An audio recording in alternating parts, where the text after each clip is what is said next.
Hey all, welcome back to another Yu-Gi-Oh! Duel Links video, and today I wanted to showcase the deck I've been using fairly frequently on the PvP online ladder. So there's a lot of decks going around right now. Meta's kind of shifting.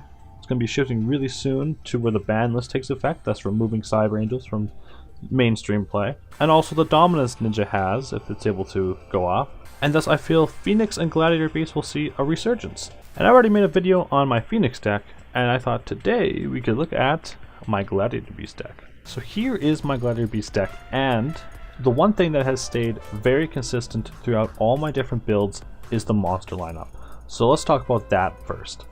I only think you need 2 Laguaris. I think it's a fine card, it's a powerful card to start off with. You know, there is a place for a third one, but I think you only need 2. 2 is a necessity, at least 2. A third one can be used, but I find 2 is adequate and works well. So basically this card becomes 2100 when it's brought out with the effect of another Gladiator Beast. And why I feel this kind of falls a little bit flat is that 400 defense, and that happens a lot, and there's ways to protect that card if it is in defense mode, but because of that it does have a weakness there. Now let's talk about Gladiator Beast Dumikari. So this is actually a really powerful card because it has the ability to attack twice if it's brought out by a Gladiator Beast monster effect. Also it has 1200 defense, and the 1600 attack is not bad, it's quite usable still, and that double attack is definitely the reason why you want to run it. The defense will allow for some protection, especially with Mirror Wall and Wall Destruction saving you a lot of the time, even though it's in defense mode. But also because this allows you to be able to special summon out Gladiator Beast Alexander, which can only be brought out by the effect of Dumikari. Also, if this card was special summoned, it is unaffected by spell cards, which is a pretty big bonus. In addition, it also has the effect that it can special summon a Gladiator Beast monster from the deck if it attacked the turn. The 600 defense is a little bit lackluster, but that 2400 attack and spell immunity if it's brought out is perfect. Plus, I feel you should always try to run at least one tribute summon monster in each deck. You might get Massive Morph down, or you might get Floodgated down, and Alexander's a great way to get over that. Next up, let's talk about why I think Gladiator Beasts are so meta, and that's because of Gladiator Beast Bestiari. And this card holds the power that when it's special summoned out due to Gladiator Beast monster's effect, you can target one spell and trap card on the field and destroy that target. It's great. You can bring out multiple ones of these per turn because it doesn't have a once per turn clause in it, and you can just destroy back row like crazy. Really putting this deck into a control based theme. Bestiari might only have 1500 attack, but it still is a very strong card due to that spell attack removal, and it doesn't die easily. It won't be beating over too many monsters, but due to your powerful spell and trap card lineup, it should be able to survive most encounters. Now the other side of the coin is Gladiator Beast Murmillo. When this card is special summoned by the effect of a Gladiator Beast monster, target one face-up monster on the field and destroy that target. This is super good. This is a great easy way of destroying an opponent's face-up monster, or even one of yours that have possibly been tagged down. Maybe destroy a lava golem that's been placed on your side of the field, or maybe you just need to clear some field, and that is why Murmillo is so great. The power of Gladiator Beasts is their versatility. They're able to go after the monsters, go after the spell and traps, go after the beatdown, go after the strategic plays against any deck, and there's very few matchups that are poor for Gladiator Beasts. Now let's talk about the support cards that help Gladiator Beasts stay alive. So I run 2 half shots. I think 3 is a little bit cloggy, I think 2 might be a little cloggy, but I am very happy with 2. Because if any of your monsters get put in defense mode, half shot is a great way of protecting it that turn. And it's also great because it's a quick play spell. So basically half shot will half the attack of any monster that you choose, and then it cannot be destroyed by battle this turn. And there's also the way that you can use half shot on your opponent's monster, having its attack become half, and then you use your Gladiator Beast to attack into it. You know, the monster won't die, but you still get the effect off that your Gladiator Beast monster attacks, so you can swap it out at the end of the battle phase and bring out a card that might be able to destroy that monster, or destroy their back row, or bring out a monster that's just stronger in general than the other monster. And then I play 2 enemy controllers, because enemy controllers can ultimately just win the game right there. They don't really do too much for the strategy of Gladiator Beast besides putting a powerful monster in defense mode, but that tribute take is sometimes key, and it is also key when you're fighting the Woodland Sprite Bamboo deck. We all know the power of enemy controller, but another staple that I feel goes under the radar a lot that can easily turn the tides and is such a powerful card, especially in a control based deck, is Floodgate Trap Hole.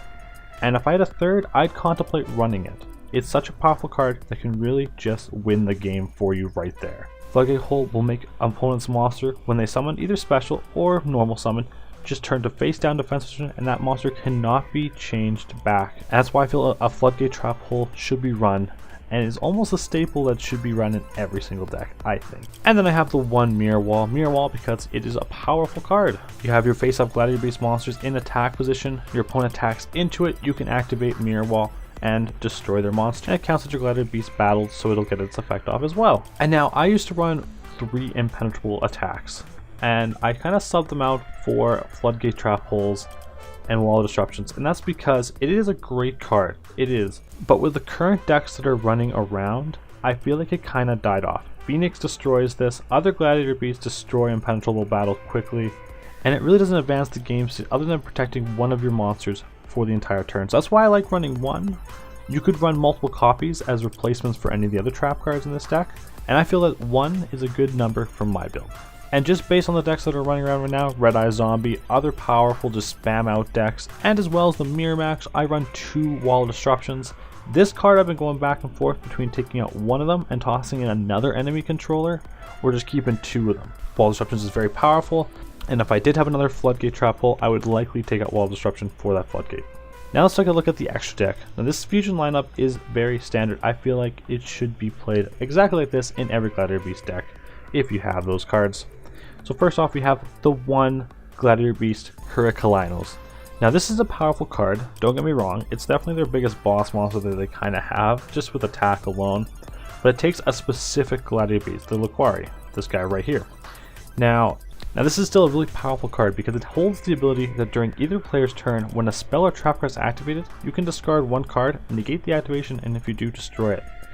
Which is not bad, don't get me wrong, that's really powerful, and it's a great option, very situational, but it's still a good option. But I think the even better option, and a much stronger card, is Gladiator Beast Narracuas. Now this takes 3 Gladiator Beast monsters, any 3, so that's still already a little bit better because it gives you a little bit more freedom. But this card cannot be destroyed by battle. Also, if this card attacks or is attacked, your opponent cannot activate cards or effects until the end of the damage step. That means Sphere Revo can't be activated, everything like that can't be activated. They're not going to be playing no quick play spells on you when their monster attacks and then they use the quick play spell. You get an idea beforehand so you can actually use your cards to your advantage right away.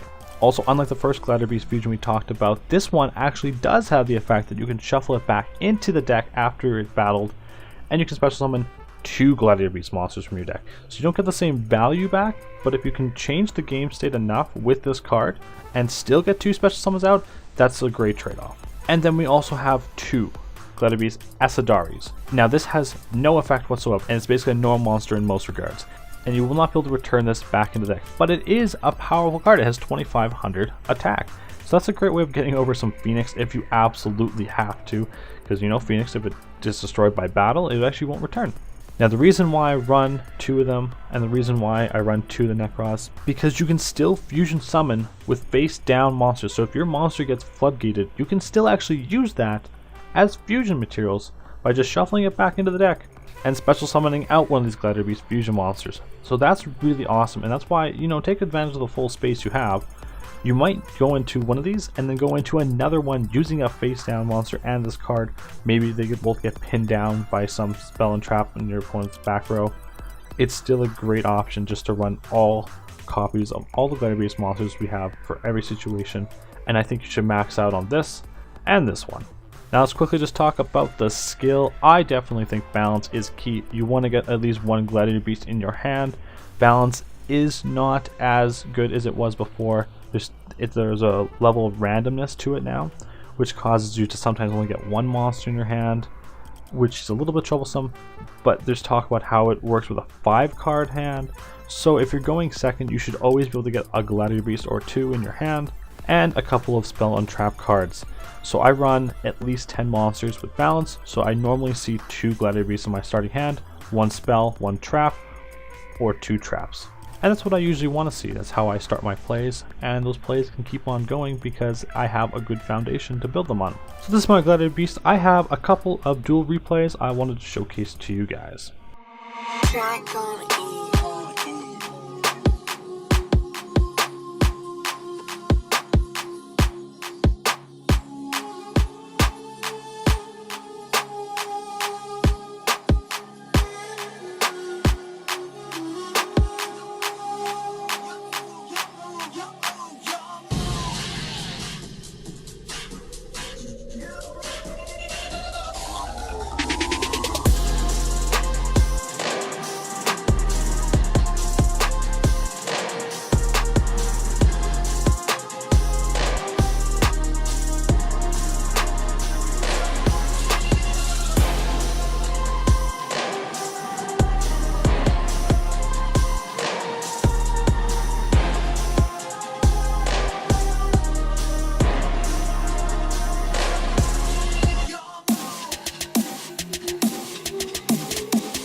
And there we have it. So I think Gladiator Beasts are going to be an awesome contender in the upcoming meta. I don't think the new box Primal Burst really gave us anything that's too spectacular, nothing meta defining at that. The bamboo engine is certainly a powerful one that's being abused, but I feel like that's going to be fixed soon. I hope you enjoyed watching, hope to catch you in the next one, and as always, peace.